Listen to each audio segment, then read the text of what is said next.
Assalamualaikum warahmatullahi wabarakatuh. Perkenalkan, nama saya Google Elia. Saya adalah asisten Bapak Sobari yang bertugas menyampaikan materi sejarah kerajaan-kerajaan Hindu-Buddha di Indonesia. Pada pertemuan kali ini kita akan mengenal kerajaan Sriwijaya dan Mataram kuno. Tapi sebelum memulai materi, siapkan buku teks dan buku tulis kalian. Setelah menyimak video pelajaran ini, agar membuat catatan ringkasan di buku tulis kalian. Setelah selesai, foto catatan kalian dan kirim ke WA Bapak. Sebagai bukti kehadiran kalian juga. Foto catatan dikirim hari ini juga dan tidak melebihi jam 5 sore.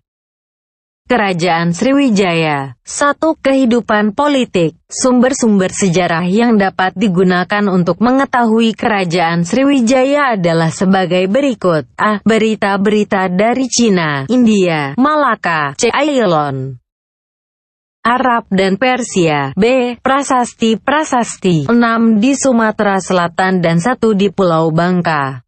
2. Kehidupan sosial ekonomi. Letak Sriwijaya sangat strategis di jalur perdagangan antara India-Cina. Di samping itu juga berhasil menguasai Selat Malaka yang merupakan urat nadi perdagangan di Asia Tenggara, menjadikan Sriwijaya berhasil menguasai perdagangan nasional dan internasional. Penguasaan Sriwijaya atas Selat Malaka mempunyai arti penting terhadap perkembangan Sriwijaya sebagai negara maritim, sebab banyak kapal-kapal asing yang singgah untuk menambah air minum, perbekalan makanan dan melakukan aktivitas perdagangan. Sriwijaya sebagai pusat perdagangan akan mendapatkan keuntungan yang besar dan akan berpengaruh terhadap kehidupan masyarakat yang hidup dari pelayaran dan perdagangan. 3. Kehidupan kebudayaan. Dalam bidang agama, kerajaan Sriwijaya menjadi pusat agama Buddha yang penting di Asia Tenggara dan Asia Timur. Agama Buddha yang berkembang di Sriwijaya ialah agama Buddha Mahayana. Salah satu tokohnya ialah Dharmakirti. Kerajaan Mataram kuno. Kerajaan Mataram kuno terletak di Jawa Tengah dengan intinya yang sering disebut Bumi Mataram. Daerah ini dikelilingi oleh pegunungan dan gunung-gunung, seperti Gunung Sindoro, Gunung Sumbing, Gunung Merapi Merbabu, Gunung Lawu, dan Pegunungan Sewu. Daerah ini juga dialiri oleh banyak sungai, seperti Sungai Bogowonto, Sungai Progo, Sungai Elo dan Sungai Bengawan Solo. Itulah sebabnya daerah ini sangat subur. Kehidupan politik. Pada mulanya yang berkuasa di Mataram adalah dinasti Sanjaya. Bukti adanya kerajaan Mataram kuno di Jawa Tengah dapat diketahui dari prasasti Canggal di kaki Gunung Wukir, Magelang. Prasasti ini dikeluarkan oleh Raja Sanjaya berangka tahun berbentuk candra sengkala berbunyi Struti Indriya Rasa atau tahun 654 Saka sama dengan 732 M dengan huruf Pallawa bahasa Sanskerta. Isi pokok prasasti Canggal adalah pendirian sebuah lingga di Bukit Stirangga. Sang Raja Sanjaya mendirikan lingga yang ditandai dengan tanda-tanda di bukit yang bernama Stirangga untuk keselamatan rakyatnya. Petunjuk lain tentang Sanjaya di samping prasasti Canggal juga prasasti Mantiasi atau prasasti Kedu yang dibuat oleh Raja Balitung yang menyebutkan bahwa nama Sanjaya adalah raja pertama Wangsakarta dengan ibu kota di Emdang Ripopitu. Dalam prasasti itu disebutkan raja-raja yang pernah memerintah ialah Sanjaya, Panangkaran, Panunggalan, Warak Garung, Pikatan, Kayuwangi, Balitung. Kehidupan sosial ekonomi. Kehidupan ekonomi masyarakat bertumpu pada pertanian. Kondisi alam bumi Mataram yang tertutup dari dunia luar sulit untuk mengembangkan aktivitas perekonomian dengan pesat. Pada masa Balitung aktivitas perhubungan dan perdagangan dikembangkan melalui Sungai Bengawan Solo.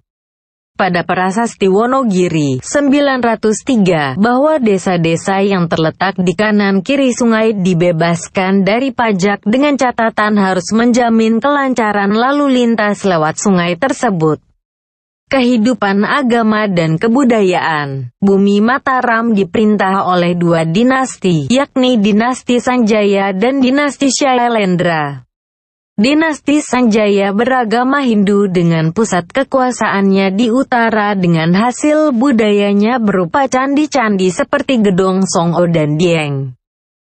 Dinasti Shailendra beragama Bunda dengan pusat kekuasaannya di daerah selatan, dan hasil budayanya dengan mendirikan candi-candi seperti Candi Borobudur, Mendut, dan Pawon. Semula terjadi perebutan kekuasaan namun kemudian terjalin persatuan ketika terjadi perkawinan antara Pikatan Sanjaya yang beragama Hindu dengan Pramodawardhani Shailendra yang beragama Buddha. Sejak itu agama Hindu dan Buddha hidup berdamping secara damai. Hal ini menunjukkan betapa besar jiwa toleransi bangsa Indonesia. Toleransi ini merupakan salah sifat kepribadian bangsa Indonesia yang wajib kita lestarikan agar tercipta kedamaian, ketentraman, dan kesejahteraan. Dinasti Isana di Jawa Timur. Pada abad ke-10 pusat pemerintahan di Jawa Tengah dipindahkan ke Jawa Timur. Perpindahan ini dipengaruhi oleh berbagai faktor. Pendapat lama menyatakan karena 1. Bencana alam, yakni meletusnya gunung berapi, dan 2. Akibat banyak tenaga laki-laki yang dipekerjakan untuk membuat candi sehingga sawah menjadi terbengkalai. Kehidupan politik, pemindahan kekuasaan ke Jawa Timur dilakukan oleh Raja Empu Sendok dan membentuk dinasti baru yakni Isana. Nama Isana diambil dari gelar resmi Empu Sendok yakni Sri Maharaja Rakyat Hino Sri Isana Wickramatunggadewa. Wilayah kekuasaan Empu Sendok meliputi Nganjuk di sebelah barat, Pasuruan di timur, Surabaya di utara dan Malang di selatan. Empu Sendok memegang pemerintahan dari tahun 929 sampai 947 dengan pusat pemerintahannya di Watugaluh. Kehidupan sosial ekonomi. Kehidupan sosial ekonomi masyarakat kerajaan di Jawa Timur ini cukup baik karena mendapat perhatian dari raja-raja yang memerintah.